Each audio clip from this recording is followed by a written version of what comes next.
오늘은 전 세계 교회가 특별하게 지내는 날입니다. 종교 개혁 주일이라고 그럽니다.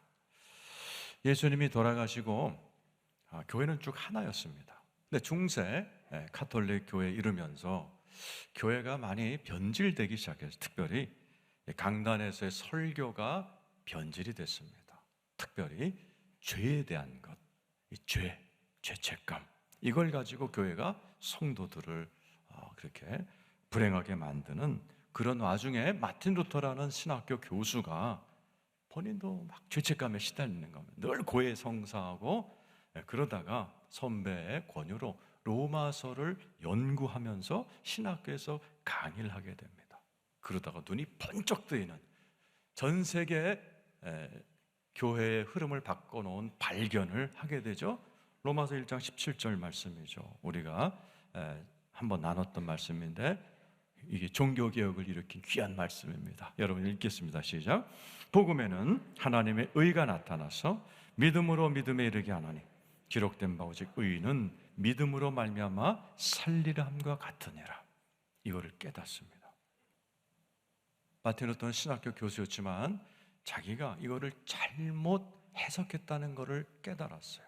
밑에 의인은 믿음으로 말미암아 살리라, 이 말을 내가 의롭게 애써서 의롭게 살지 않으면 이제 18절이 하나님의 진노라는 단어가 나오거든요.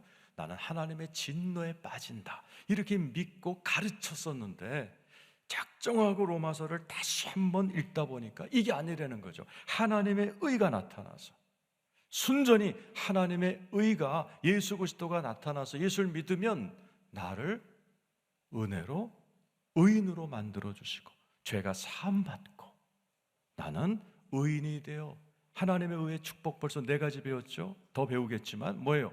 죄사함. 두 번째, 하나님과의 관계가 열리고, 세 번째, 우리의 성화, 우리의 못된 마음, 또 삐뚤어진 시각 바로잡는 성화가 일어나며 우리를 영화로, 존재로 만드는 영화로 이끌어 가신다. 이거를 깨달은 마틴 루터가 이 말씀을 딱 깨닫고 나서 한 말이 있어요. 마치 로마서 17장 이 말씀을 내가 몰랐었는데, 잘못 알고 있었는데 이게 올바로 해석되는 순간 나는 마치 다시 태어나는 느낌이었고 마치 파라다이스에 들어간 듯한 느낌을 얻었다. 이때 죄책감이 탁 떨어져 나가는 놀라운 영적인 해방을 느낍니다. 그리고 이 말씀을 필두로 해서 신학생들에게 복음을 가르치기 시작했고 이게 일파만파 퍼지면서 1517년 10월 31일, 오늘이죠. 10월 31일 비텐베르크 성당에다가 로마 카톨릭이 잘못 가르치고 있는 95개 항을 딱 붙이면서 종교개혁이 일파만파 퍼지면서 오늘날의 교회로 많이 변화된 것입니다. 그래서 핵심은 죄책감에서의 자유예요. 로마서 1장 17절이 얘기한 대로 하나님의 의, 그리고 오직 의인은 믿음으로 산다. 한번 따라서, 의인은 믿음으로 말마 살리라. 여러분 예수 그리스도를 믿으십니까? 여러분들은 예수 안에서 의인된 거 믿으시길 축원합니다. 중요한 건 뭐예요? 의인은 믿음으로 살아야 되는데 믿음이 뭡니까? 믿습니까? 그럼 믿는 겁니까? 믿음은 목소리랑 상관없어요. 믿음은 내용이 중요한 겁니다. 무엇을 믿는가? 그래서 오늘 바울은 믿음이 뭔가, 믿음의 조상인 아브라함의 믿음, 다윗의 믿음을 소개하면서 의인은 믿음으로 말미암아 사는데 제대로 믿어야 된다. 무엇을 믿어야 되는가 설명해 줍니다. 종교개혁주를 맞이해서 혹시 여러분들도 내가 스스로 만든 복음을 믿고 계시진 않은지, 그냥 어디서 주워 들은 거 믿고 살고 계신지 않은지 오늘 말씀을 잘 배우셔서 여러분들을 낙원으로, 해방으로 이끄는 참된 내용을 확인하고 그것을 지금부터 믿고 자녀들에게 가르치고 그렇게 살아가심으로 인해서 여러분들에게 놀라운 은혜가 있기를 축원합니다. 1절 읽겠습니다. 시작. 그런즉 육신으로 우리 조상인 아브라함이 무엇을 얻었다 하리요. 자, 아브라함이 믿음의 조상인데 아브라함은 무엇을 얻었다고 하는가? 얻었다란 말이 때로는 발견했다, 이렇게도 번역이 됩니다. 아브라함이 믿음에 대해서 뭘 깨달았는지 한번 볼까요? 이렇게 시작하는 겁니다. 자, 지금부터 아브라함이 깨달은 굉장히 중요한 믿음의 내용이 나옵니다. 저와 여러분이 믿어야 될 내용이고, 자녀들에게 가르쳐야 될 내용이고, 여러분들이 복음을 전해야 될 내용이 바로 이 말씀이에요. 2절 읽어보겠습니다. 시작. 만일 아브라함이 행위로서 의롭다 하심을 받았으면 자랑할 것이 있으려니와 하나님 앞에서는 없는. 첫 번째, 아브라함이 뭘 발견했어요? 나는 자랑할 게 아무것도 없다. 나는 행한 것으로는 하나님의 그러한 은혜를 받을 자격이 없다는 걸 깨달았어요. 아브라함은 믿음의 조상이지만 부끄럽게도 아주 겁쟁이였고 거짓말쟁이였어요. 우상 만들어 파는 집안의 출신이었고, 아내가 이뻤어요. 그래서 애굽에 갔을 때 아내를 뺏길까 봐 누이라고 속여서 아내를 팔아먹듯이, 그것도 2번이나 그런 겁쟁이였습니다. 거짓말장이었습니다. 젊은 하갈이란 여인, 그 여인을 들여서 낳아서는 안 되는 이스마엘이라는 불행한 아들을 낳아버리는 엄청난 실수도 했던, 그리고 나이도 75세에 처음 믿기 시작한, 행함도 없고 그저 성격도 아무것도 자랑할 것도 없는 그런 나였다. 우리가 믿을 때 가장 기초가 뭐냐? 나는 자랑할 것이 없는 죄인이었는데로 시작하는 겁니다. 그런데 오늘 3절, 오늘 핵심 구절이죠. 이 말씀 3절을 여러분이 잘 이해하고 가셔야 여러분들이 믿음이 무엇인지 여러분에게 참 유익하게 됩니다. 3절 읽어보죠. 시작. 성경이 무엇을 말하느냐? 아브라함이 하나님을 믿음에 그것이 그에게 의로 여겨진 바 되었느니라. 따라서 합시다. 의로 여겨진 바 되었다. 아브라함이 하나님을 믿었어요. 그때 그것이 그에게 의로 여겨진 바 되었다. 자, 여겨진 바, 이것이 여러분에게 꼭 알아야 될 중요한 단어예요. 이게 4절부터 오늘 본문 12절까지 8번 나옵니다. 여겨지다, 여기심을 받다, 여기심을 받다. 여러분이 뭘 믿어야 돼요? 따라서 하세요. 여기심을 믿어야 된다. 여기심이에요. 오늘 여기 아브라함이 하나님을 믿음에 그것이 그에게 의로 여기신 바 되었다. 이 여기신다는 단어는 실제로는 아브라함이 의인이 아니에요. 하나님도 알아요. 이거 거짓말쟁이, 이 자식 이거 우상 숭배 만들다 온 놈이고, 이거 이 겁쟁이 아니야. 이거 이 젊은 아가씨 좋아해서 낳아서는 안 되는 아들 낳고, 그걸 아세요. 그런데 여겨주시는 거예요. 순전히 하나님의 은혜로 너 거짓말쟁인 거 알아, 겁쟁인 거 알아, 실수한 거 알아. 그러나 다 덮고 내가 너를 의인이라고 여겨줄게. 이게 여기신 바예요. 그런데 이 여기신 바라는 헬라어 원어는 로기조마예요. 로고스, 말씀이란 단어에서 나온, 말씀만 한 게 아니고 하나님께서 내가 너를 의인이라고 여기지만 네 속은 의인이 아닌 거 알지만 내가 이제부터 네 생애에 걸쳐서 내 은혜와 수단과 방법과 역사와 능력을 네 몸에 허락하여서 너를 진짜 훌륭한 의인으로 만들어 버릴 거야 하는 하나님의 의지가 담긴 말이 여기심입니다. 오늘 사랑하는 우리 성도님들 한 분 한 분에게도 그런 은혜가 있기를 축원합니다. 야고보서 우리 한번 읽어보죠. 2장 23절. 자, 시작. 이에 성경에 이른바 아브라함이 하나님을 믿으니 이것을 의로 여기셨다는 말씀이 이루어졌고 그는 하나님의 벗이라 칭함을 받았다. 하나님이 여겨주시는 거야. 그런 겁쟁이 거짓말쟁이 아브라함을 하나님이 의롭다 뿐만 아니라 뭐라고 불러요? 하나님의 벗이라 칭해버리는 거예요. 그리고 어떻게 됐어요? 실제로 아브라함은 훌륭하게 변화됐어요. 하나님이 아브라함과 동행하기 시작합니다. 벗이라 칭했지만 세월이 지난 어느 날 아비멜렉과 그 동네 사람들이 몰려와서 뭐라고 그래요?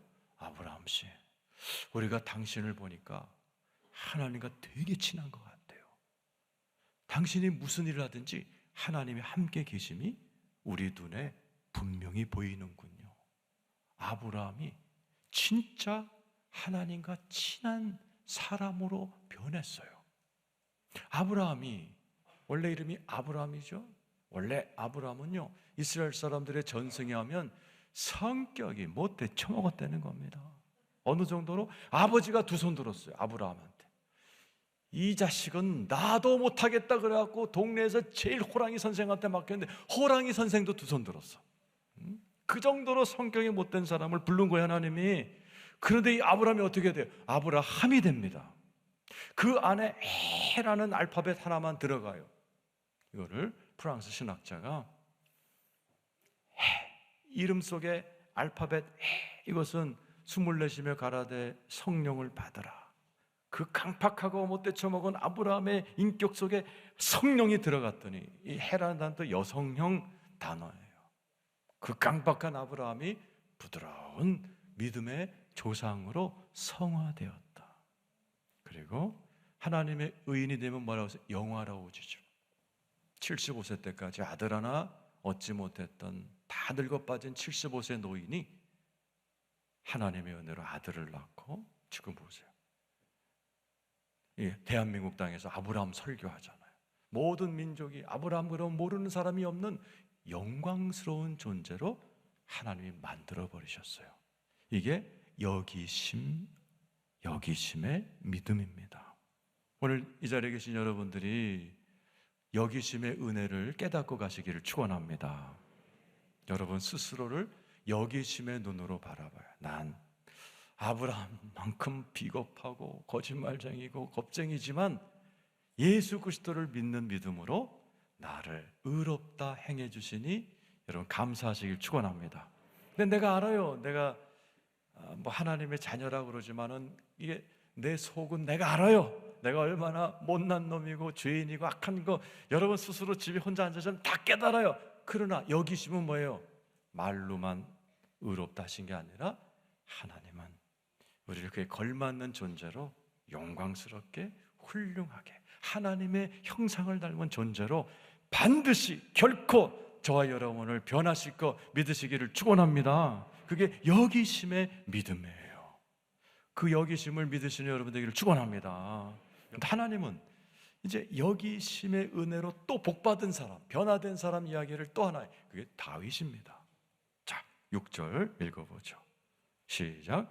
이러한 것이 없이 하나님께 의로 여기심을 받는 사람의 복에 대하여 다윗이 말했어요. 다윗도 여기심 나오잖아요. 여기심. 다윗도 여기심의 의를 받은 사람이에요.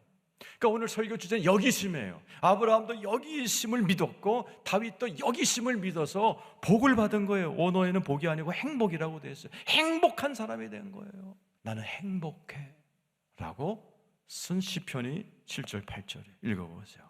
시작. 불법이 사함을 받고 죄가 가리어짐을 받는 사람들은 복이 있고 주께서 그 죄를 인정하지 아니하실 사람은 복이 있도다 함과 같은. 이거 언제 쓴 거냐? 다윗은 유부녀를 건드렸어요. 밧세바를 건드려서 덜컥 그날 그냥 하룻밤 관계 맺었는데 애가 들어선 거예요. 그러니까 그걸 갖다 위장하려고 그 밧세바의 남편 우리아를 계획 살인을 해버렸어요. 나쁜 놈이죠. 오늘날 사법제도에 의해서도 이런 계획 살인범들은 감옥 가야 돼요. 웬일인지 하나님이 덮어버리셨어요. 덮어버리실 뿐만 아니라 이 다윗을 하나님이 뭐라고 그래요? 사도행전 13장 22절이죠. 읽어보세요. 시작. 패하시고 다윗을 왕으로 세우시고 증언하여 이르시되 내가 이새의 아들 다윗을 만나니 내 마음에 맞는 사람이라. 하나님이 이런 다윗의 죄를 덮어버리실 뿐만 아니라 너는 내 마음에 합한 자라 부르세요. 그리고 다윗을 무진장 사랑해 주십니다. 죽여도 될 다윗을, 능지처참해도 될 다윗을 하나님이 덮어버리세요. 다윗의 인생 다 살 때 쓴 시편에 이렇게 고백해요. 시편 23장 3절입니다. 읽어보죠. 시작. 내 영혼을 소생시키시고 자기 이름을 위하여 의의 길로 인도하시고. 무슨 길? 의의 길. 다윗은 의의 여기심을 깨달은 사람이에요. 내가 하나님을 믿으면 나 죄인이야, 나 계획살인까지 한 놈이야. 그런데 하나님이 나를 의롭다 칭해버리시는 거예요. 여기시는 거야. 그리고 실제로 다윗이 얼마나 훌륭하게 됐습니까? 우리나라 국기 이름은 태극기, 이스라엘 국기 이름은 다윗의 별.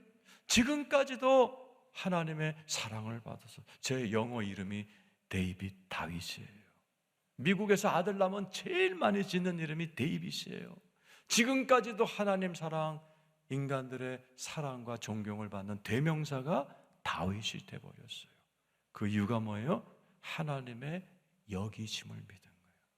형편없는 나인데 나를 하나님의 의인이라고 여겨주시고, 그런 실수를 했지만은 하나님의 마음에 합한 존재로 그 일생을 다뤄 나가셔서 다윗이 하나님의 마음에 합한 존재로 확 성숙해지고 훌륭해진 다윗이, 하나님이 내 평생에 실수가 많아도 의의 길로, 칭의의 길로, 여겨주심의 길로 나를 이끌어 주셔서 내가 이 자리에 서게 되었다. 하나님께 영광을 돌리는 것은 바로 여러분들을 향한 하나님의 은혜인 줄로 믿습니다. 로마서 3장 25절 26절 지난주에 했던 거죠. 시작. 이 예수를 하나님이 그의 피로써 믿음으로 말미암은 화목제물로 세우셨으니 이는 하나님께서 길이 참으시는 중에 전에 지은 죄를 간과하심으로 자기의 의로우심을 나타내라. 전부 다 로마서는 피면 전부 다 의로우심, 여기심이라는 단어로 다 꽉 차 있어요. 왜? 우리가 그걸 알아야 되는 거죠. 지난주에 십자가에서 돌아가신 예수님이 화목제물로 돌아가셨어요.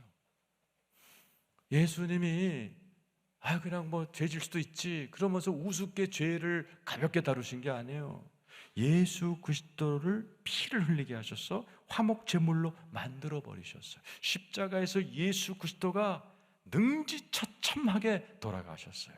우리가 생각할 때는 그림을 보면 예수님이 깨끗한 몸으로 하얀 속옷 입고서 이렇게 돌아가셨지만 아니에요. 원래는 빨가벗겨져 있었고 11세기 때 너무 민망하니까 화가들이 옷을 입혀준 거고, 그렇게 몸이 깨끗한 몸이 아니에요. 온 몸이 마치 10톤 트럭에 깔린 것처럼 아주 어떤 분이 이렇게 피떡이 돼서 돌아가신 거예요. 얼굴을 알아볼 수 없을 정도로 온몸이 피떡이 되게 하신 것은 그 죄가 너무나 무섭기 때문이에요. 그런데 그 죄를 하나님이 우리한테 덮어씌우지 않고 자기 아들 예수께 다 전가시켜 버린 거예요. 데살로니가 전서 1장 10절 읽어보죠. 시작. 또 죽은 자들 가운데서 다시 살리신 그의 아들이 하늘로부터 강림하실 것을 너희가 어떻게 기다리지 말하니 이는 장래 노하심에서 우리를 건지신. 하나님은 죄를 너무 싫어하세요. 그래서 막판에 죄를 다루시는데 어떻게 다루세요? 노하심, 진노하신다는 거죠. 그런데 예수 믿는 우리들에게는 그 진노를 퍼붓지 않기로 작정하시고, 대신 죄는 너무나 나쁜 거니까 하나님이 진노하시니까 이걸 누군가 해결해야 되는데 예수 그리스도께 그냥 퍼부어버리신 거예요. 이 십자가에서 예수가 피 흘려 돌아가신 이유는 우리가 받을 진노를 예수가 받으신 겁니다. 갈라디아 3장 13절은 저주도 받으셨다. 시작. 그리스도께서 우리를 위하여 저주를 받은 바 되사 율법의 저주에서 우리를 성량하셨다. 예수님이 십자가에서 피떡이 돌아가신 것은 저와 여러분이 받을 죄와 저주와 진노를 다 받아버리신 거예요. 화목제물로, 아까 로마서 3장 25절 나오죠. 화목제물로 3장 25절 화목제물로 세우셨으니는 하나님께서 길이 참으시는 중에 전에 지은 죄를 간과하심으로 자기 의로우심을 나타내려 하셔. 간과가 뭐예요? 하나님은 여러분의 죄를 알까 다 아세요. 그런데 간과하시겠다. 뭐예요?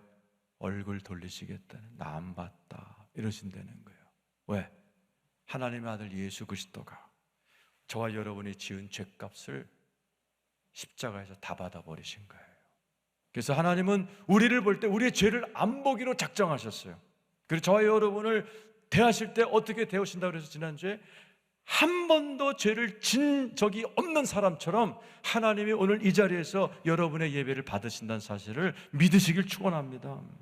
그게 예수가 십자가에서 잔인하게 돌아가신 이유예요.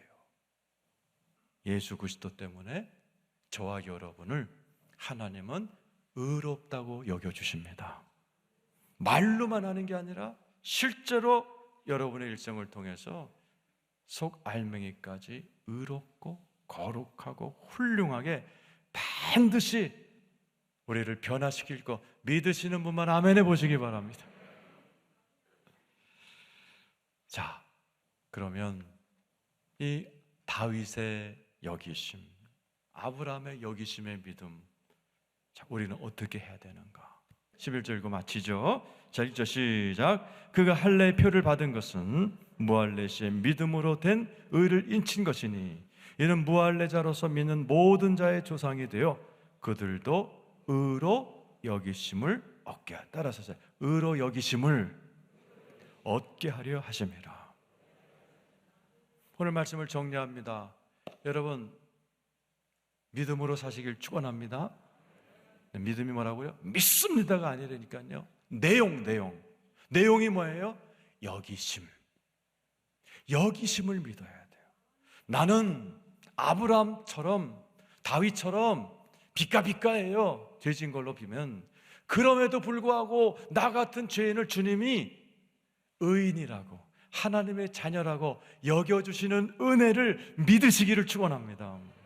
그리고 말로만 여겨주시는 게 아니라 실제로 내 생에 간섭하시고 이런 설교를 듣게 하시고 여러분들 한 분 한 분의 상황 가운데서 주님이 함께 하시고 도와주시고 역사하셔서 여러분들은 지금도 많이 변하셨지만 앞으로는 엄청나게 훌륭하게 거룩하게 하나님 비스무리하게 변화될 거 믿으시는 분 아멘 하시길 바라요.